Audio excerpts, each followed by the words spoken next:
월스트리트 모닝 브리핑 함께하고 계십니다. 여의도 오픈 스튜디오에서 저희는 6시 30분부터 라이브로 방송을 하고 있고요.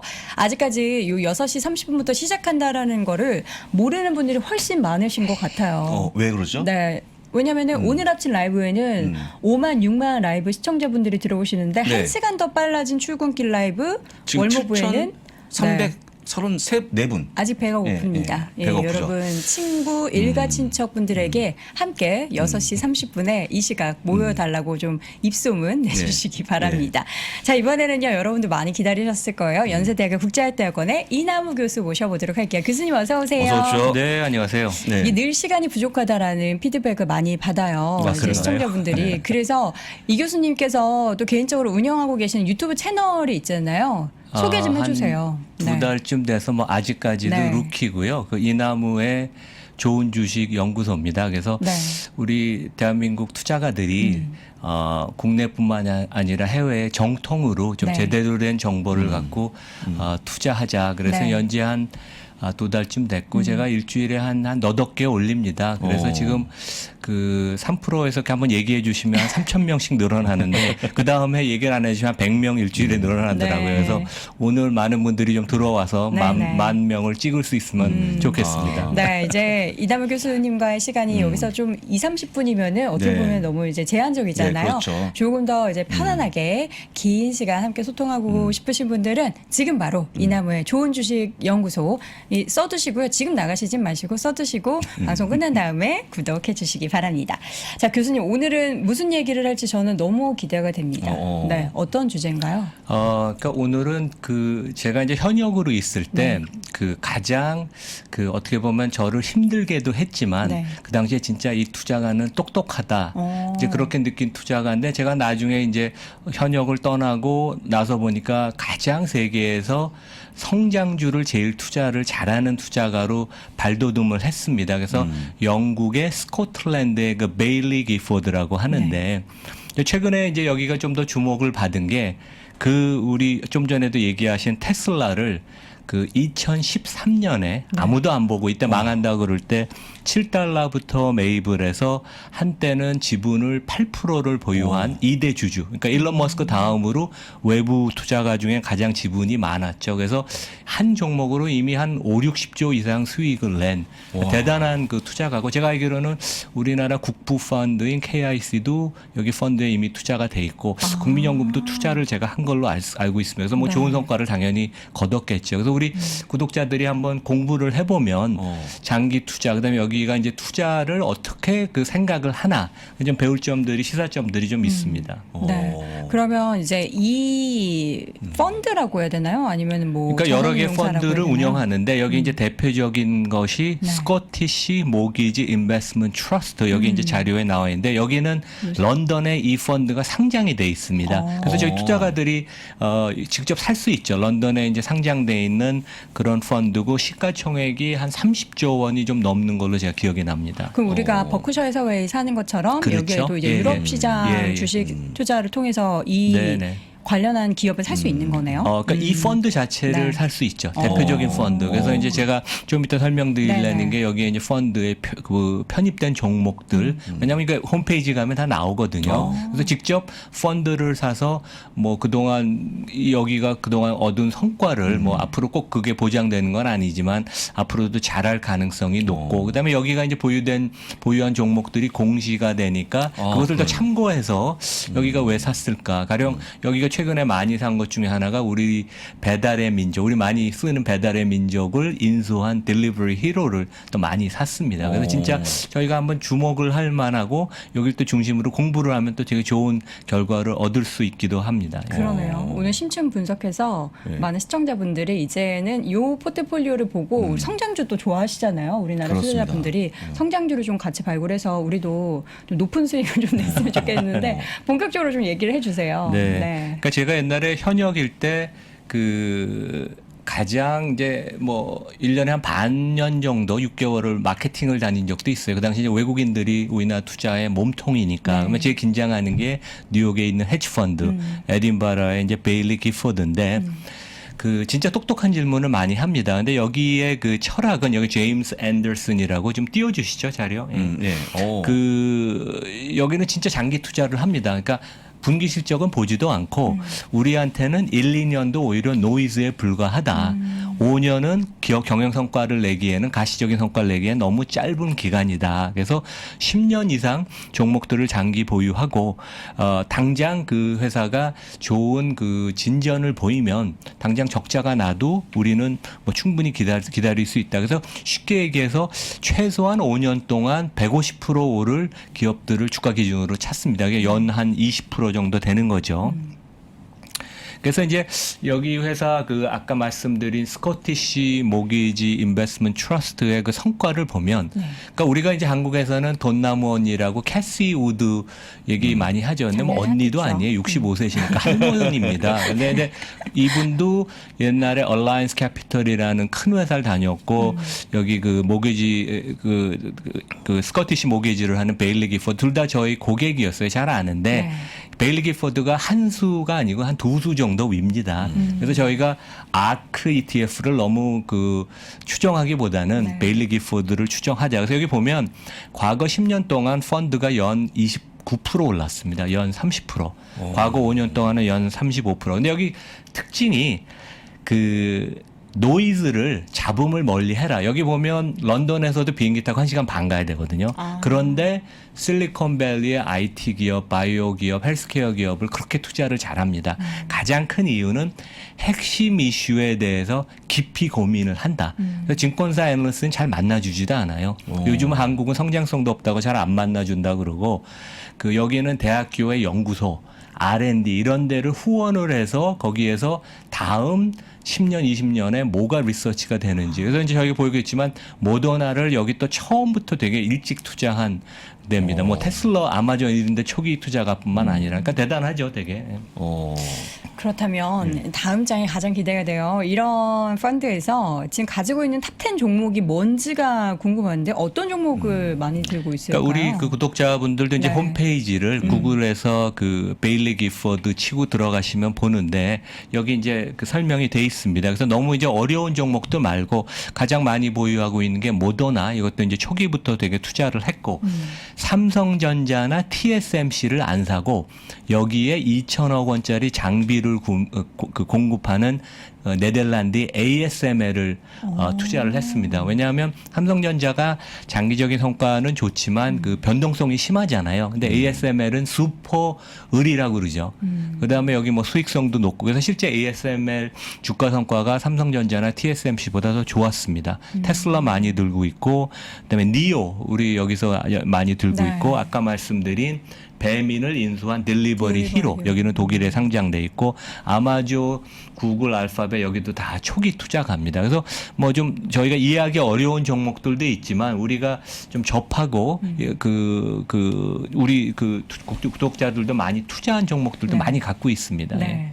근데 중요한 거는 저희가 지금 이 10대 종목을 봤는데 이 종목을 지금 당장 매수한 게 아니라 정말 오래전부터 특히나 이제 모더나가 1등인 게 저는 모더나를 이렇게 많이 가지고 있다고 했는데 이게 모더나 뭐 몇 최근에 년 매수한 게 전부터 들고 아니겠죠? 있었거든요. 그리고 테슬라는 7불일 때 네, 지금 우리 7불일 때. 1000불이 넘죠. 야, 그다음 진짜 쌌네요, 예전에. 네. 그때는 뭐 망한다고 사람들이 보통 예, 생각할 그렇습니다. 때죠. 네. 그리고 아마존, 넷플릭스 뭐 이런 데 거의 다 초기 투자갑니다. 그래서 이 여기가 어떤 사고의 프레임워크를 갖고 투자를 하는지 한번 살펴보는 것도 네, 네. 의미가 있을 것 같습니다. 볼게요.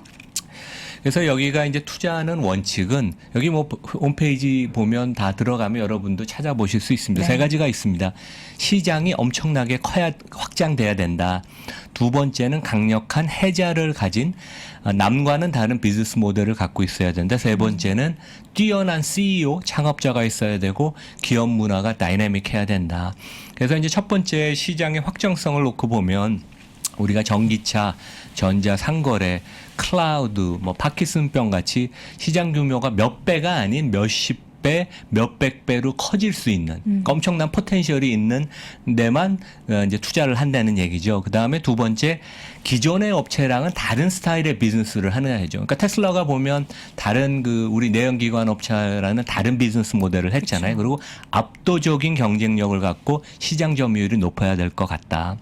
세 번째는 그 기업 문화가 다이나믹해서 창업 정신이 있어야 된다. 테슬라 같은 데가 그렇거든요. 실리콘밸리의 기업이고. 그다음에 대주주가 아주 똑똑하고 일론 머스크 같이 똑똑하고 제프 베조스 같이 똑똑하고 동시에 이 사람들이 지분이 많아야 된다. 그래서 소수주주가 이들 대주주와 같은 배를 탄 것처럼 거버넌스 측면에 있어서 문제가 없어야 된다. 물론 이제 일론 머스크가 좀 튀는 발언을 하지만 이 사람이 테슬라 지분 17% 들고 있거든요.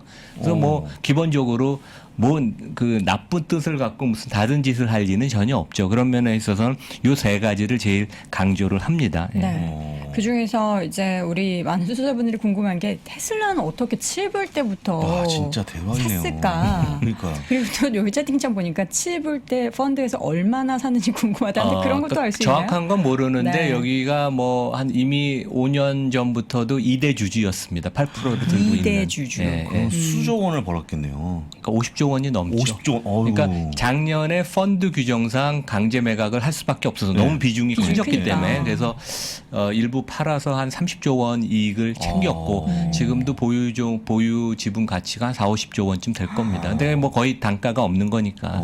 근데 여기가 이제 어떻게 테슬라를 투자했나 이제 프레임워크를 보면 여기가 이제 그 핵심 이슈에 대해서 깊이 생각한다고 그랬잖아요. 그래서 21세기에 우리 인류의 가장 중요한 과제는 기후 변화 온난화다. 이것을 가장 확실하게 해결할 수 있는 방법이 전기차의 보급이고 그래서 가장 검증된 간판 기업인 테슬라를 산 거고 그래서 이제 전기차 시장이 엄청나게 몇백 배 커질 걸 확신했고 일론 머스크의 높은 그 점수를 애당초 준 거죠. 이 사람이 단점도 있지만 천재적인 그런 능력도 있고 기업가 정신이 있고 그래서 조직이 좋다. 그래서 이제 그런 한 어떤 이슈에 대해서 좀 남과 다른 생각을 하는 이제 그런 모습을 보여주고 보유 종목에 대해서 우리가 왜 샀는지 그런 것을 홈페이지에 많이 밝혀줍니다. 네. 그리고 리스크도 얘기를 하고 그래서 우리 투자가들이 좀 영어여서 불편하기도 하시겠지만 번역기가 있으니까요. 관심 있는 분들은 한번 들어가서 항상 계속 살펴보면 네. 장기 투자하는데 도움이 될 것이라고 생각을 합니다. 네, 일단 테슬라는 봤고요. 또 최근에 이제 테슬라 얘기 나오면서 최근 신규 상장한 종목 그리고 이전에 또 많이 들고 계신 종목에 대한 비교를 그렇게 또 많이들 하시더라고요. 그래서 교수님께서도 지금 내용을 하나 가지고 오셨는데 어느 것이 유망하다고 이게 비교를 할 수가 있을까요? 그러니까 둘 다 뭐 네. 엄청나게 좋은 네, 기업 네. 같습니다. 그래서 리비안이 아직까지 실제 뭐 제품을 이제 만들기 시작하고 매출은 없지 않습니까? 네, 그렇죠. 비용만 뭐 몇 조 원씩 계속 쓰는데 근데 이제 저희가 그 어떤 때 투자가 어려울 때 가령 네이버, 카카오, 쿠팡은 미국에 상장돼 있지만 무엇이 좋냐 할 때 우리가 전략적인 투자가여서 그 기업을 인수할 수 있다면 뭐를 사겠냐 생각해 보면 되거든요. 그래서 60조 원이 있으면 저는 네이버나 카카오를 사지 쿠팡을 안 살 겁니다. 왜냐하면 훨씬 더 튼튼한 비즈니스 모델이 있으니까. 거꾸로 테슬라, 리비안을 단순 비교를 하면 둘 다 좋은 기업이지만 1조 달러가 있으면 장 부사장님이 1조 달러가 있으면 테슬라 기업 하나를 사시겠어요?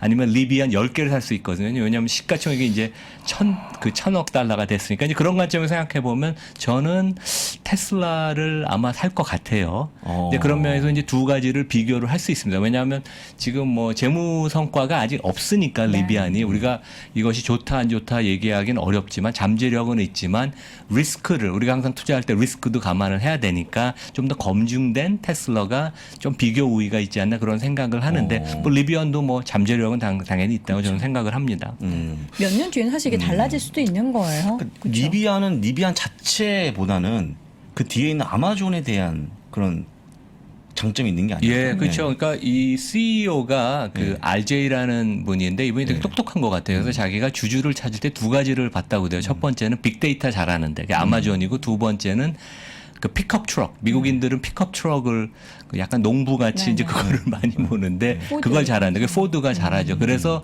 두 군데를 인바이트 했는데 제가 며칠 전에 그 자율주행 전 세계 업체한테 소프트웨어를 제공하는 젊은 사장분을 만났는데 테슬라가 얼만큼 앞서 있냐 그랬더니 이분 얘기가 4, 5년 정도 앞서 있어서 따라가기 어렵습니다. 그 얘기를 하더라고요. 여기는 부분에서. 테슬라랑은 일 안 하고 딴 데랑 하는데 그만큼 이 우리가 잘 모르지만 그 내공이 엄청나게 쌓여 있고 그 테슬라의 차별화된 포인트는 인력인 것 같아요.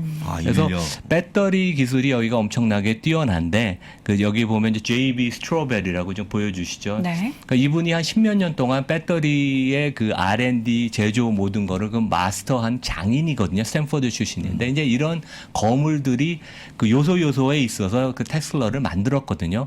그래서 뭐 자율주행 관련된 것도 다 자체가 한다 그러더라고요. 아웃소싱 안 하고. 그래서 우리가 눈에 보이는 그런 멋있는 디자인, 일론 머스크의 발언 뒤에는 엄청난 사람을 쓰는 용병술이 있고 그러한 사람들이 기반이 돼서 테슬라가 여기까지 왔다. 그 차이는 좁히기 쉽지 않다. 이제 그런 얘기를 들고 싶습니다. 여기서 궁금한 게 그 테슬라가 7달러에서 지금 이 정도 주가면 몇 배가 올라온 겁니까? 빠르게 계산해서 좀 저한테 알려주시겠습니까? 여앵커님. 여앵커가 저 수학 안 된다니까요. 하여간 몇 번이나 150 배가 말씀하세요. 올라온 건데 그렇죠? 예. 150배가 올라왔다는 네. 이런 내용 자체가 리비안에 대한 관심이 커지는 거고 뭐 리오토, 샤오펑까지 네. 관심이 커지는 거고 그런 관점에서. 심지어 루시드 아니면 뭐 디콜라까지 관심이 커지는 건데 너무 많지 않습니까? 경쟁 그러니까 다 업체들이? 성공하기는 어렵겠죠. 네, 그렇죠. 제가 그래서 예. 그 중에서 만약에 진짜 된다 그러면 하나를 잘 고르면 좋은데 그런 힌트 같은 거 뭐가 될성 싶은 나무는 떡잎부터 알아본다는. 아, 근데 그거 알아보는 게 가장 그러니까 뭐 어렵죠. 그게 어렵죠. 어려워서 이제 저는 네. 개인적으로 네. 테슬라가 좀 더 위험을 감안하면 리스크 네. 감안하면 좀 더 안정된 선택이 아닌가 하는데 아까 여기 그 베일리 기포드는 니오를 들고 있었죠. 네, 네. 그래서 그렇죠. 그것도 아마 참고할 만할 것 같습니다. 예. 그래서 요- 이게 네. 조금 장단점이 있는 것 같아요. 네네. 좋으면 터지는 잭팟이 터지는데 네네. 안 돼 버리면 그쵸, 그쵸. 예, 그것만 좀 잘 참고하시면 좋을 것 같습니다. 네.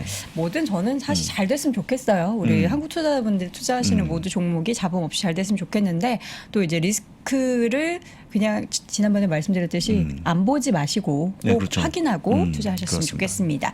자, 그럼 이번에는 시장에 대한 이야기로 좀 넘어가 보도록 할게요. 4분기 계속 연말 오면은 아, 정말 올해도 연말 랠리 있을까? 이런 얘기를 계속 많이 하는데 관련해서 오늘 또 자료를 준비해 주셨어요. 그러니까 지난주에 좀 맛배기로 네. 조금 우리가 조심해야 되는 거 아닌가 이제 네, 그런 네. 말씀을 드렸죠. 그래서 이 자료 좀 올려주시겠어요? 이제 같은 일단 차트인데 미국은 항상 그 4분기 이게 이제 지난 한 35년 동안 미국 그 S&P 주가의 그 횡보거든요, 움직임. 그러니까 연 한 10% 정도 오르고 3분기 쉬었다가 11월, 12월에 급등을 하는. 근데 이제 금년에는 10월에 이미 주가가 많이 올랐고 지난 며칠 사이에 이제 그저께 어느 정도 예상은 했지만 생각보다 훨씬 안 좋은 인플레이션 데이터가 나왔죠. 그래서 조금 더 우리가 신중하고 조심해야 되는 게 아닌가 그런 말씀을 다시 드리고 싶고 네. 하지만 우리 이제 장기 투자를 하는 분들한테는 이게 뭐 큰 급락이 아니라 뭐 조정 내지 횡보 그런 국면으로 가면 뭐 장기 투자하는 분들한테는 영향은 없을 것입니다. 근데 네. 이제 마음의 준비는 좀 항상 하는 게 좋죠. 그래서 그 다음 페이지를 보면 그 최근에 이제 채권 시장을 통해서 저희가 주식 시장에 좋은 그 시그널을 받는 경우가 많거든요. 그래서 지금 이제 채권 시장에 보면 수익률 곡선이 평평해졌습니다. 수익률이라는 그렇죠. 건 단기, 중기, 장기 그 금리가 어떠한 관계가 있냐. 그래서 단기 금리는 최근에 올라갔고 그 인플레이션 데이터가 아주 높게 나오고 나서 장기 금리는 어제도 떨어져서 네, 그렇죠. 30년짜리가 그 1.9%에 갔습니다. 그래서 제가 얼마 전에 그 외국 증권사 이머징 마켓 트레이딩 헤드하는 분한테 물어봤더니 그런 얘기를 했는데 그게 실제 지금 맞게 가는 것 같아요. 그래서 단기 금리가 지금 올라가는 것은 이제 내년 여름쯤 되면 페드가 연준이 당연히 금리를 한 번뿐만 아니라 여러 번 올릴 것을 암시하는 것이고 시장에 그렇게 좋은 건 아닙니다. 그다음에 장기 금리가 내려간다는 것은 장기적인 경제 성장의 전망이 밝지 않다는 얘기거든요. 그래서 이것의 컴비네이션은 인플레이션이 구조화돼서 금리가 좀 높아지고 성장성에 대한 기대감이 좀 낮아지는 거니까 주식시장에서는 그렇게 우호적이지는 않은 컴비네이션입니다. 그래서 조금 저희가 관심을 가져야 될 것 같고 골드만 같은 이제 월가증권사들이 이미 한두 달 전부터 인플레이션이 치솟을 것이라고 전망을 했습니다. 그게 확인이 됐는데 여기 이 그림도 좀 보여주시겠어요? 그래서 골드만삭스가 한 달 전쯤 낸 자료를 보면 내년 초까지 미국의 CPI 인플레이션은 계속 더 가속화된다. 지금부터 더 높아진다는 얘기죠. 그리고 내년 중반에 테이퍼링 양적 완화가 끝나는 내년 6, 7월이 돼도 인플레이션이 한 4% 이상 5%에 머무를 것이다. 그래서 그게 좋은 뉴스는 아닙니다. 그래서 결국 인플레이션이 요즘 우리가 이 그 공급의 커스트의 문제만 얘기하는데 월가에서는 최근에 이게 너무 이제 수요가 또 과도해서 그래서 실제 수요 공급의 동시적인 문제인 것 같습니다. 그래서 우리가 좀 이 부분을 좀 신중하게 한번 관찰을 해야 될 것 같고 시장과 연결시켜서 보면 미국 시장이 이제 장기 그동안 몇십 년 동안 좋았고 최근에도 좋은 거는 계속 수익성이 올라가거든요. 그렇죠. 그래서 3분기에 마진이 나빠질 것이라고 기대했는데 뜻밖의 거의 모든 기업 S&P 500 기업을 기준으로 매출 증가율보다 이익 증가율이 높았습니다. 수익성이 더 개선이 됐는데 지금은 가격 인상을 시키려 그래도 국내에도 보면 그래요. 저희 동네에서 저희 돈가스 먹으러 갔는데 거기도 값을 1,000원 올렸더라고요. 그러니까 이제 모든 데가 요즘 식당들도 프라이싱 파워가 있는 데는 값을 올리는데 어느 시점이 되면 소비자들이 저항이 있을 것입니다. 지금은 비싸다. 심지어 뭐 앞으로 어떻게 앞으로 어떻게 될지 모를 쌍용차도 심지어 차값을 올린다 그러거든요. 그러니까 놀랍죠. 근데 이제 공급이 원활하게 되면 소비자들이 저항이 있어서 결국 이번 4분기나 아니면 내년 상반기부터 마진 프레셔가 되게 많을 것 같은데 그런 점을 좀 염두에 두고 그런 것과 관련돼서 타격을 안 입는 업종 그다음에 혜택을 입을 수 있는 기업을 고르는 게 중요한 게 아닌가 생각을 합니다. 그러면 어떤 기업인지 바로 다음 장에 준비해 주셨습니다. 그래서 제가 이제 관심을 갖고 있었는데 이번 주에 이코노미스트에 또 마침 이 기사가 나와서 제가 네. 이제 그림을 따왔습니다. 네. 그래서 그 S&P 1,500 기업 중에서 프라이싱 파워, 그러니까 이제 원가가 올라갈 때 고객한테 정가할 수 있는 능력이 있는 기업 업종인데 네. 필수 소비재, 통신. 여기 통신에는 이제 그 우리가 얘기하는 페이스북, 알파벳이 포함된 소프트웨어 기업들이 여기 포함되어 있습니다. IT, 그다음에 경기 관련 소비재, 헬스케어. 그러니까 여기 업종들은 특히 그 대표적인 기업들은 프라이싱 파워가 있어서 원가가 계속 올라가도 고객한테 그걸 전가할 수 있고 어떤 경우에는 이제 마진을 더 확보할 수 있다는 거죠. 그래서 실제 제가 이렇게 찾아보니까 그 몇몇 기업들을 보면 헐시 같은 데는 10월 초에 초콜릿 가격을 9% 올렸죠. 올렸습니다. 우리 뭐 그래도 초콜릿은 계속 먹겠죠. 전혀 문제 없습니다. 전혀. 맥도날드가 9% 가격을 올린다고 얼마 전에 발표했고 펩시 같은 데는 그 이미 가격을 올렸고 내년 초에도 올린다고 하고 P&G 우리 뭐 대표적인 생필품 회사는 가격을 계속 올리고 있습니다. 그다음에 우리 여성분들이 좋아하는 에스티로우도 가격을 올리고 있고 뭐 대표적인 기업이어서 프라이싱 파워가 있죠. 네. 테슬라도 이번에 뭐 모델 S, 모델 3 다 값을 최근에 올렸습니다. 프라이싱 파워가 있고 그다음에 빅테크는 물론 이제 인플레가 많이 올라가면 성장성의 문제가 돼서 주가가 타격을 받겠지만 이런 환경에 있어서는 실질적인 기업 이익의 타격은 없어서 빅테크는 계속 들고 가야 되는 게 아닌가. 이거 좀 다시 보여주시겠어요? 그다음에 마지막으로는 헬스케어 부분도 가격이 정가가 가능하다. 그래서 이런 업종들을 우리가 좀 중심으로 포트폴리오를 꾸려가면 앞으로 6개월, 12개월을 잘 이러한 그 불확실성을 좀 이겨낼 수 있지 않나 그런 생각을 해봅니다. 네. 또 오늘 주옥 같은 내용들 그렇습니다. 이야기 듣다 보니까 네. 시간이 벌써 이렇게 지났는데 여러분들께 그래요? 오늘 정말 유용한 정보들 네. 많이 드렸어요. 메모를 꼭 해두시고 앞서서 저희가 소개해드렸던 베일리프트 같은 경우에는 한 달에 한 번씩 포트폴리오를 예, 공개한다고요? 홈페이지에 한 달에 네. 한 번씩 공개가 되죠. 네. 제가 봤을 때는 요거 이제 성장주 좋아하시는 분들은 그 전에 없었는데 탑10으로 이렇게 새롭게 올라온 종목들 그러네요. 이런 거 네, 이제 네. 팁을 얻어보셔도 좋을 것 같습니다. 또 더 자세한 또 길게 우리 이남우 교수님 보고 싶으신 분들은 유튜브 다시 한번 좀 말씀해 주시죠. 네, 이나무의 좋은 주식 연구소입니다. 네, 예, 좋은 잘 주식을 부탁드리겠습니다. 네, 좋은 주식을 찾을 수 있는 이나무의 좋은 주식 연구소도 함께해 주시기 바랍니다. 오늘 연세대학교 국제학대학원 이나무 교수 함께했습니다. 교수님 고맙습니다. 네, 고맙습니다. 감사합니다.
단기적으로 사회의 변화와 맞춰서 투자를 생각하고 계신 분들 혹은 아니면 사업을 계획하고 계신 분들 들어보시면 아무래도 많은 도움과 인사이트를 얻을 수 있을 거라고 생각합니다. 아니면 중역들이 많이 들어야 될 강의인 것도 그것도 맞지만 저보다 어린 친구들, 취준생 친구들한테도 이런 강의가 도움이 될 거라고. 투자 관점, 본인만의 관점을 가지고 싶어 하시는 분들한테 저는 추천하고 싶습니다.